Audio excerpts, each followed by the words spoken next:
बाद में एक बोट को दिखाया जाता है जो नदी के सहारे धीरे धीरे आगे बढ़ रही होती है। इस बोट को एंडी नाम का एक आदमी चला रहा है। वो इस बोट में अपनी वाइफ और अपनी छोटी बच्ची के साथ सफर कर रहा है। तभी उसे नदी के किनारे एक फैमिली दिखती है। एंडी उन्हें हाथ हिलाता है, पर वहाँ पर जो आदमी होता है वो एंडी को गन दिखाता है, क्योंकि वो नहीं चाहता कि एंडी उन तक पहुँचे। दरअसल ये दुनिया हमारी दुनिया की तरह नहीं है, बल्कि अब दुनिया पूरी तरह से बदल चुकी है, जहाँ एक ऐसा वायरस फैल चुका है जो इंसान को दिमाग पर असर करता है। इंसान 48 घंटों में पूरी तरह से जानवर यानी कि ज़ॉम्बी बन जाता है। एंडी अपनी फैमिली के साथ यहाँ से आगे बढ़ जाता है। एंडी की वाइफ को बहुत ज्यादा परेशानी है, क्योंकि उनके खाने की सप्लाई खत्म हो रही है। एंडी अपनी वाइफ को यकीन दिलाता है कि सब कुछ ठीक हो जाएगा। तभी एंडी को पानी में एक टूटी हुई बोट दिखती है। वो उसके अंदर जाता है, जहाँ पर उसे खाने पीने का सामान मिलता है। तभी उसे एहसास होता है कि वहाँ पर जो केबिन बनाया गया है उसके अंदर कुछ है, पर इससे पहले कि वो चीज बाहर आती है, एंडी खाने पीने का सामान लेकर अपनी हाउस बोट तक पहुँच जाता है, जहाँ पर उसकी वाइफ सारा सामान देखकर बहुत खुश होती है। एंडी कहता है कि हमारे पास अब 2-3 महीनों का राशन है, पर एंडी की वाइफ चाहती है कि वो और भी जरूरत का सामान लेकर आ जाए। इसलिए वो एंडी को बिना बताए उस पोर्ट के अंदर चली जाती है, और जब वो सामान लेकर बाहर आ रही होती है तभी कोई चीज उसे पोर्ट के अंदर खींच लेती है। इसके बाद जब एंडी अपनी वाइफ को अपने हाउस बोट में देखता है तो वो देखता है कि उसका पैर पूरी तरह से जख्मी है। ये देखकर वो घबरा जाता है। एंडी की वाइफ चाहती है कि वो बोट से उतरकर कहीं चली जाए, क्योंकि वो भी अब इस वायरस से इन्फेक्टेड है, लेकिन एंडी ऐसा नहीं चाहता। वो कहता है कि इस पानी में बहुत सारे ऐसे जीव हैं जिसके बारे में हमें नहीं पता, तुम्हें किसी चीज ने काटा है। एंडी की वाइफ कहती है कि उसकी उंगलियां थी, यानी कि वो एक ज़ॉम्बी था। इस बात से एंडी को बहुत दुख होता है। वो अपनी वाइफ को कहता है कि तुम्हारे पास 48 घंटे हैं, तब तक मैं तुम्हें डॉक्टर के पास ले जाऊंगा। हालांकि उसकी वाइफ नहीं चाहती, पर एंडी अपनी वाइफ को किसी भी कीमत पर खोना नहीं चाहता। इसीलिए वो अपनी हाउस बोट को छोड़कर सड़क के रास्ते डॉक्टर तक पहुंचने के लिए सफर तय करता है। रास्ते में बहुत सारी गाड़ियां मिलती है, जिनमें से एक गाड़ी लेकर ये आगे बढ़ जाते हैं, पर कुछ ही दूर जाने के बाद एंडी की वाइफ की तबीयत खराब होना शुरू हो जाती है, यानी कि वायरस का असर अब उस पर हो रहा है, और अब कुछ ही देर बाद वो ज़ॉम्बी बन जाएगी। एंडी की वाइफ चाहती है कि एंडी उसे गाड़ी से उतार दे, ताकि एंडी और उसकी बेटी सेफ रह सके, पर एंडी ऐसा नहीं चाहता। वो किसी तरह से उसे मना कर वापस गाड़ी में बैठा देता है, और जब वो आगे बढ़ रहे होते हैं तभी उनकी गाड़ी के आगे एक ज़ॉम्बी आ जाता है, जिस वजह से इनका बैलेंस पूरी तरह से आउट हो जाता है और उनकी गाड़ी का एक्सीडेंट हो जाता है। इस एक्सीडेंट में एक लकड़ी एंडी के वाइफ के पेट के आर पार हो जाती है, यानी कि वो कुछ ही देर में मरने वाली है। यहाँ पर एंडी को भी काफी चोट लगी होती है, इसीलिए वो बेहोश हो जाता है, और जब उसे होश आता है तो वो देखता है कि उसकी वाइफ की बॉडी में पूरी तरह से इन्फेक्शन फैल चुका है, यानी कि वो पूरी तरह से ज़ॉम्बी बन चुकी है। और अपनी सारी सेंसेस खोने से पहले उसने दरवाजे पर लिखा होता है कि सेव हर, यानी कि उसने अपने हस्बैंड को अपनी बेटी को बचाने के लिए कहा है। एंडी अपनी छोटी सी बेटी को पीछे से उठाने के लिए हाथ पीछे की तरफ बढ़ाता है, और तभी उसकी वाइफ उसके हाथ में काट लेती है। एंडी किसी तरह से अपनी बेटी को गाड़ी से बाहर निकालता है। वो पूरी तरह से टूट चुका है, क्योंकि उसने अपनी वाइफ को खो दिया। साथ ही साथ 48 घंटों में इस वायरस का असर उसकी बॉडी में पूरी तरह से फैल जाएगा। उसे नहीं पता कि उसके बाद उसकी बेटी का ध्यान कौन रखेगा। एंडी अपनी गाड़ी में 48 घंटों का अलार्म सेट कर देता है। तभी वो देखता है कि वहाँ पर वो आदमी है जो उनकी गाड़ी के आगे आ गया था, और जब एंडी उसके पास जाता है तो वो देखता है कि वो पूरी तरह से वायरस से इन्फेक्टेड है। वो एक लकड़ी उठा लेता है। तभी वहाँ पर एक लड़की आती है जिसका नाम थूमी होता है। एक एवरिजिनल लड़की है, यानी कि ये ऑस्ट्रेलिया के आदिवासियों में से एक है। वो एंडी को कहती है कि मेरे फादर को नुकसान मत पहुंचाना। दरअसल जो आदमी इन्फेक्टेड हो चुका है ये उसकी बेटी है। उसने अपने फादर के मुंह को पूरी तरह से बांधा हुआ होता है, ताकि वो किसी का खून न पिए। वो लड़की अपने हाथ को काटती है, और जब उसका खून निकलता है तो वो उसे एक पेड़ पर लगा देती है। ये देखने के बाद उस लड़की के फादर जो इन्फेक्टेड है वो पेड़ पर जाकर उसे चाटना शुरू कर देते हैं, और इस तरह से वो अपने फादर को डायरेक्शन देती है। जहाँ वो जाती है उसके फादर उसी तरफ जाते हैं। एंडी भी अपनी बेटी को लेकर यहाँ से निकल जाता है, और जब वो रास्ते में आगे जा रहा होता है तभी वहाँ पर एक स्ट्रीट लाइट जलती है, और एंडी समझ जाता है कि अंदर कोई ना कोई है। ये एक स्कूल होता है। एंडी स्कूल के अंदर जाता है, जहाँ पर एक लेडी बैठी होती है। वो एंडी के जख्म पर मरहम लगाती है, और एंडी को कहती है कि तुम आज रात को यहीं पर रुक सकते हो। एंडी जब रात को वहाँ पर रुका होता है तभी वो देखता है कि सामने कुछ आदिवासी आग लगा रहे हैं। उन्हीं में एक लेडी होती है जो थूमी थूमी आवाज लगा रही होती है। थूमी वही बच्ची होती है जो एंडी को मिली थी, जो अपने फादर को जो ज़ॉम्बी बन चुके हैं उसे अपने साथ ले गई थी, और ये लेडी उसी की मॉम होती है जो अपनी बेटी थूमी को ढूंढ रही होती है। वहीं दूसरी तरफ थूमी को दिखाया जाता है कि उसने अपने फादर को जमीन में गाड़ कर एक जगह छुपाया होता है। वो जानती है कि अगर उसके फादर को लोगों ने देखा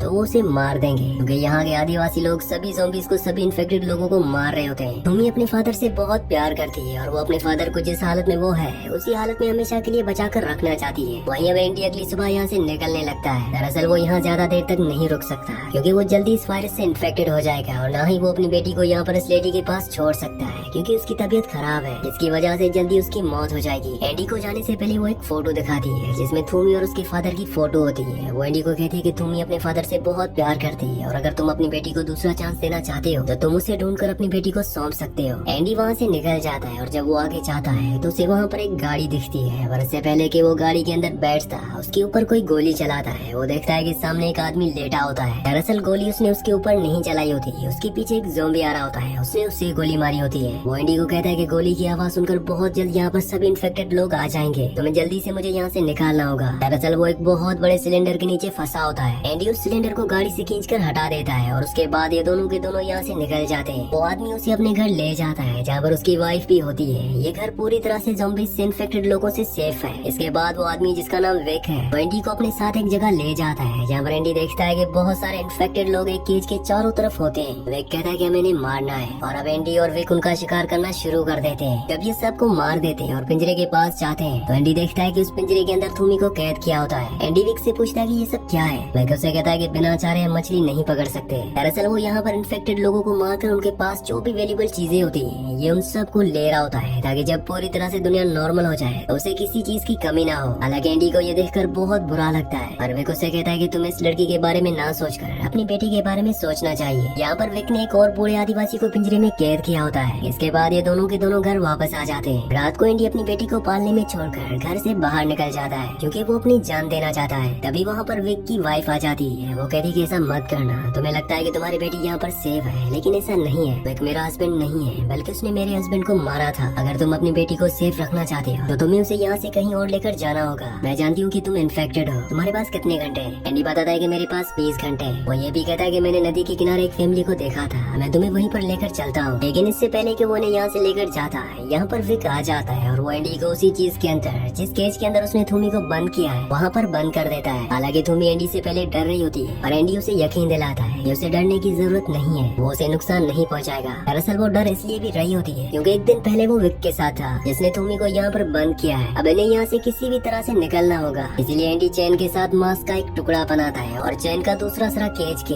यानी कि पिंजरे के दरवाजे के ऊपर बांध देता है। वो मांस के टुकड़े को दूर फेंक देता है। तब वहाँ पर जितने भी इन्फेक्टेड लोग होते हैं वो सब के सब उस मांस के टुकड़े पर झपटते हैं। वो चैन खींचना शुरू करते हैं जिस वजह से दरवाजा खुल जाता है और थूमी और एंडी यहाँ से भागकर सीधा उस जगह पहुँच जाते हैं जहाँ पर एंडी की बेटी है यानी कि विक के घर पर। वो लॉरेन को जिसे विक अपनी वाइफ कहता है और अपनी बेटी को वहाँ से लेकर बाहर निकल जाता है। लेकिन तब तक विक की नींद खुल जाती है और इससे पहले कि वो एंडी को गोली मारता लॉरेन एंडी और थूमी के आगे आ जाती है जिससे उसे गोली लग जाती है और उसकी मौत हो जाती है। एंडी अपनी बेटी और थूमी के साथ यहाँ से भागने में कामयाब हो जाता है। हालांकि विक इनका पीछा भी करता है लेकिन वो तीनों के तीनों कहीं छुप जाते हैं, इसलिए विक को मायूस होकर वहाँ से लौटना पड़ता है। अगली सुबह थूमी उस पेड़ के पास जाती है जहाँ पर उसने अपने फादर को छोड़ा था। वहाँ वो देखती है कि उसके फादर पेड़ पर लकड़ी के चारों तरफ फंसे हुए हैं, उनकी मौत हो चुकी है। अपने फादर की मौत से थूमी पूरी तरह से टूट जाती है, उसे बहुत दुख होता है। हालांकि एंडी उसे समझाने की कोशिश भी करता है कि तुम्हारे फादर तो पहले ही मर चुके थे, पर वो उनकी कोई बात नहीं सुनना चाहती। एंडी उसको अपने साथ नदी किनारे ले जाना चाहता है जहाँ पर उसने फैमिली को देखा था, पर थूमी उसके साथ आने से मना कर देती है। एंडी अपनी बेटी को लेकर अकेला ही निकल जाता है और जब वो अपनी घड़ी का टाइमर देखता है तो वो देखता है कि उसके पास सिर्फ 9 घंटे बचे हैं। 9 घंटों में उसे नदी किनारे उस फैमिली तक पहुँचना पड़ेगा। लेकिन तभी उसे दौरा पड़ना शुरू हो जाता है, वो बेहोश हो जाता है और जब उसे कुछ देर बाद होश आता है तो वो देखता है कि उसकी बेटी वहाँ पर नहीं होती बल्कि थूमी ने उसे अपनी गोद में उठा लिया होता है। थूमी अब उसकी बेटी की हिफाजत करना चाहती है, इसीलिए वो उसके साथ उस सफर पर यानी कि नदी के किनारे निकल पड़ती है। थूमी एंडी को जल्दी नदी किनारे पर पहुंचा देती है क्योंकि वो जंगल के सभी रास्तों से वाकिफ है। एंडी उस जगह जाता है जहाँ पर उसने उस फैमिली को देखा था और वो देखता है कि उस फैमिली का जो लीडर होता है उसकी गर्दन पर ज़ॉम्बी ने यानी कि इन्फेक्टेड आदमी ने काटा होता है और जल्दी वो भी इन्फेक्टेड होने वाला है। वो एंडी को गन दिखाता है, वो कहता है कि इसमें 6 गोलियां हैं, 4 मेरी फैमिली के लिए, अगर तुम चाहो तो तुम भी अपने आप को और अपनी बेटी को खत्म कर सकते हो। एंडी उसे ऐसा करने से मना करता है, वो कहता है कि मैं अपनी फैमिली को ऐसी जगह नहीं छोड़ सकता जहाँ पर कोई भी सेफ नहीं है, मैं उन्हें ऐसी जिंदगी नहीं देना चाहता। एंडी अपनी बेटी को लेकर आगे निकलने लगता है, तभी उसे एक के बाद एक 3 गोलियों की आवाज सुनाई देती है, यानी कि उस आदमी ने अपनी फैमिली को मार दिया और उसके बाद वो अपने आप को भी मार देता है। एंडी उसकी गन उठा लेता है जिसमें अभी भी 2 गोलियां हैं। उसे कुछ भी समझ में नहीं आ रहा होता कि उसे क्या करना चाहिए। वहीं थूमी को दिखाया जाता है जो उसी फैमिली है जिसने अपने आप को खत्म कर लिया है, उनके टेंट के अंदर होती है और जब वो एंडी को बैग दिखाती है तो उसके अंदर उसे वही फोटो मिलती है जो एंडी को उस औरत ने दी थी जो उसे सबसे पहले मिली थी, जो बीमार थी। और ये फोटो थूमी की और उसके फादर की उसकी फैमिली की होती है। ये फोटो देखने के बाद उसका एंडी के ऊपर यकीन और भी ज्यादा बढ़ जाता है। वो एंडी के पास आती है और कहती है कि मैं अपने घर लोगों के पास वापस जाना चाहती हूँ, क्या तुम भी मेरे साथ आना चाहोगे? एंडी हाँ कहता है। वो एंडी को धुआं दिखाती है और कहती है कि मेरे लोग वहाँ पर हैं। अब ये तीनों के तीनों रेलवे ट्रैक के टनल से होते हुए आगे बढ़ना शुरू कर देते हैं। तब ये देखते हैं कि सामने विक होता है। विक ने नहीं देखा होता है, इसलिए एंडी अपनी बेटी को और थूमी को वहीं पर खड़ी एक गाड़ी के अंदर बैठा देता है और खुद वहाँ पर जितने भी ज़ॉम्बीज़ होते हैं जिन्हें विक ने बांधा होता है उनके साथ लाइन में जाकर खड़ा हो जाता है। विक एक एक करके सभी ज़ॉम्बीज़ को मार रहा होता है और जैसे ही वो एंडी के पास आता है, एंडी अपना रिवॉल्वर निकालकर उसे मारने की कोशिश करता है। इन दोनों के बीच में हाथापाई होती है और इस हाथापाई में वो एंडी की रिवॉल्वर छीनकर उसी को गोली मार देता है। इसके बाद वो गाड़ी के पास जाता है जहाँ पर थूमी और एंडी की बेटी है। वो थूमी को गाड़ी से निकालकर ट्रक पर गिरा देता है, जिससे वो बेहोश हो जाती है। दरअसल वो जख्मी हो चुकी होती है और अब वो एंडी की बेटी को अपनी गोद में बिठाकर एक जगह बैठ जाता है। एंडी उसके पास जाता है, वो उसे अपनी बेटी मांगता है। विक कहता है कि तुमने मेरी लॉरेन को मुझसे छीना था, अब मैं तुम्हारी बेटी को तुमसे छीन लूंगा। एंडी कहता है कि लॉरेन तुम्हारी कभी थी ही नहीं। इस बात से उसे एहसास होता है कि कहीं न कहीं वो सच बोल रहा है। दरअसल वो अंदर ही अंदर गिल्ट में भी होता है और वो एंडी की बेटी को वापस कर देता है। इसके बाद थूमी, एंडी और एंडी की बेटी यहाँ से आगे बढ़ना शुरू कर देते हैं, पर थूमी को आगे बढ़ने में, चलने में बहुत तकलीफ हो रही होती है, क्योंकि उसके सर पर चोट लगी हुई होती है जहाँ से खून बह रहा होता है। एंडी उसे कहता है कि अगर तुम बेहोश हो गई तो हम कभी भी अपनी मंजिल तक नहीं पहुँच पाएंगे। वो उसे मोटिवेट करता है और धीरे धीरे ये आगे बढ़ना शुरू कर देते हैं। यहाँ पर एंडी को एक बार फिर से दौरा पड़ता है, पर जब वो अपनी बेटी की आवाज सुनता है तो वो एक बार फिर से होश में आ जाता है। पर एंडी इसके बाद ज्यादा दूर तक नहीं चल पाता,